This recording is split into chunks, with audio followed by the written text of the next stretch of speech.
number 2. Boy, I tell you what. Number 2 and the number 7 seed. Number 2. Duncan will jump center against Nowitzki. Boy,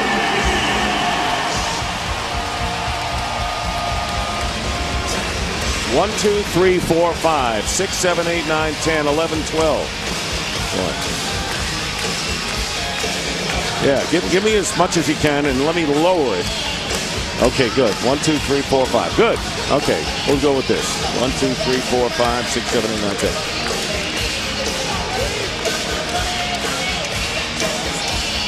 Dampier and Duncan will jump center.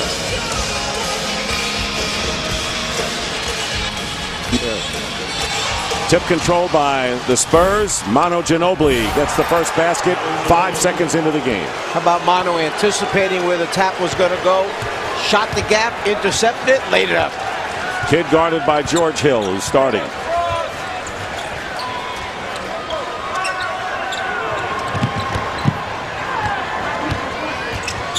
Caron Butler picked up by Antonio McDyess on the switch, and on the missed shot, Richard Jefferson driving to the basket.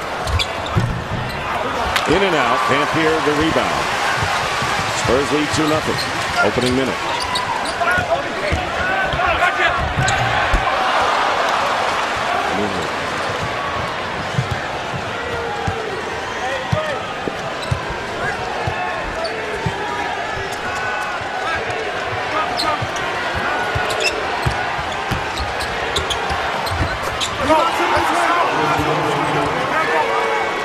Thank you very much, and welcome to Game 1, the San Antonio Spurs and Dallas Mavericks. And in this intense history of these rivals in the division and in the playoffs, once again meeting for the 3rd time in the last 5 years. Dick Stockton along with Mike Fratello. And right now, let's check out our Taco Bell starting lineups. And you're looking at the veterans now. Manu Ginobili, Tim Duncan are starting for the Spurs. And George Hill, who aggravated an ankle injury in the final game of the regular season, is starting. Tony Parker coming off the bench. And of course, for the Dallas Mavericks, they're led by Dirk Nowitzki, Jason Kidd, the 37-year-old point guard, and Caron Butler, who is one of 3 coming over from the Wizards in the trade that really turned around the season for the Mavericks. Mike. This is a Dirk Nowitzki that averaged almost 29 points per game against the Spurs during the regular season. Manu Ginobili has already scored the Spurs 4 points, 6 on the shot clock. Antonio McDyess hits from outside, and the Spurs gets off to a 6-1 lead. One of the reasons why George Hill is starting is Greg Popovich liked the rhythm that they attained in that last month and a half of the season, so he didn't want to disrupt things. He felt that they had their rotations down. He was going to stay with it. Nowitzki foul going to the basket. Remember, Manu Ginobili had come off the bench. And now Ginobili starts, and the main point is that the big 3 of the Spurs are the healthiest they've been all year. Yeah, well, you make a good point about Ginobili coming off the bench at one time. Now he's a starter. Well, that guy right there, Tony Parker, he's going to be relied upon to do for that second unit, or when he comes in the game, the same things that Ginobili did when Ginobili was coming off the bench. And you could see Parker on the floor with Hill at the same time. Now, in talking with Greg Popovich before the game, he said, well, Nowitzki's going to get his points, but there are other ways that the Spurs are going to work on the Mavericks tonight to get an advantage. Yeah, I mean, you cannot go and start double-teaming Dirk Nowitzki from the beginning of the game and open up the floor, open up the three-point line to guys like Terry, to Jason Kidd, who's shooting it at 42% right now from the three-point line. So early on, they'll play straight up, and then they'll make adjustments as they go on. Here is Ginobili feeding into the corner, and McDyess hitting from the corner. So the Spurs, red hot from the field, leading 8-3, have hit 4 of their first 5 from the field. What looks good right now for San Antonio is their spacing on the floor. They're spaced out well. They're facing up, hitting their open shots. And a pushing foul.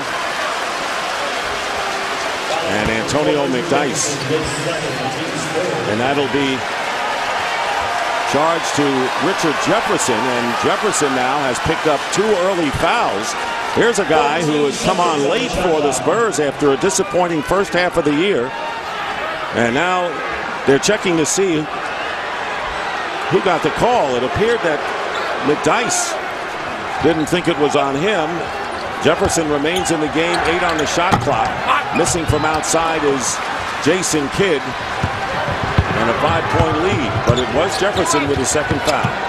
Stays in the game. McDyess has been hot so far. And here comes Jason Kidd trying to lead the fast break. Really a battle of tempos. That's the one thing that Greg Popovich does not want to see is Kidd pushing the ball in transition a whole lot. That can happen from missed shots and turnovers. Hill is guarding Caron Butler. Again, 7 on the shot clock going up. And Butler is fouled. And the personal foul is against George Hill, his first.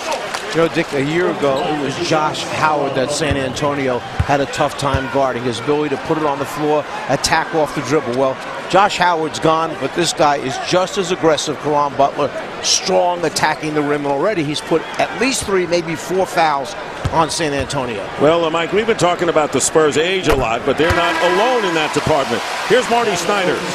That's exactly right, Dick. Now all that talk is kind of about the Mavericks. If you look at their age, indeed, that could be true, and the window could be closing. Jason Kidd in his 16th season. Dirk Nowitzki in his 12th season. I asked Dirk about that today. He said, you know what? The window might be closing a little bit. He said, every year I don't win a championship, it feels like a lost opportunity for me in my prime time. He said, you know what? I only have 2 more good years or so left in this league. We've got to do it now, and they feel like they can get it done this year, Dick. All right, on the turnover, thank you, Marty, a 2-on-1. Marion feeding Butler with the basket to bring the Mavericks to within 1. And those turnovers leading the transition baskets are the last thing that the Spurs need. No, we just got done talking about that. They score so quickly, and when Jason Kidd has the ball in his hands, he's just so dangerous because he sees the entire floor, makes the right decision. 3.5 minutes gone by in the opening quarter.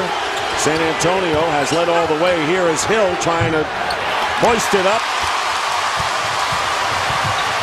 Here is Kidd going the distance. Tipping. Dampier trying to get it up, and we will have a jump ball. Take a look and see what happens when you start turning the ball over on a regular basis. This Dallas team is so good at going from defense and then converting it to the offensive end of the floor. You got a 2-on-1, traditional fast break. Look at him pass the ball back and forth, and then the finish by Caron Butler. Excellent job that time. Meanwhile, the San Antonio Spurs have committed 14 fouls, so Dallas will be shooting the penalty the rest of this first quarter, and that's the best shooting free throw team in the NBA at 81%. So that'll be a big edge for them in this first quarter. Okay, you don't want to leave them with 8 minutes to shoot bonus. As you mentioned, they don't miss a whole lot of them. Ginobili. Then Marion gets a piece of it. Dallas's defense has emerged big time this season in their 53 victory campaign. Nowitzki and McDyess did not go for the initial fake. Spurs by 1. So Dallas has never been known as a defensive team. They've always been an offensive team. Avery Johnson started to try and establish a defensive mentality. What Rick Carlisle has done is build on their strengths offense, and then little by little improve their team defense. Caron Butler in and out. There's Nowitzki with the offensive rebound. He had Ginobili underneath, so he had a big height advantage. The only problem is Ginobili was facing the wrong way. He didn't even know. He didn't even know Nowitzki had come up with that offensive board. So the Mavericks on a 6-0 run, and they have their first lead of the game. Under 10 on the shot clock, and Duncan loses the ball to Dampier. That's the second time Duncan has lost the ball in this first quarter.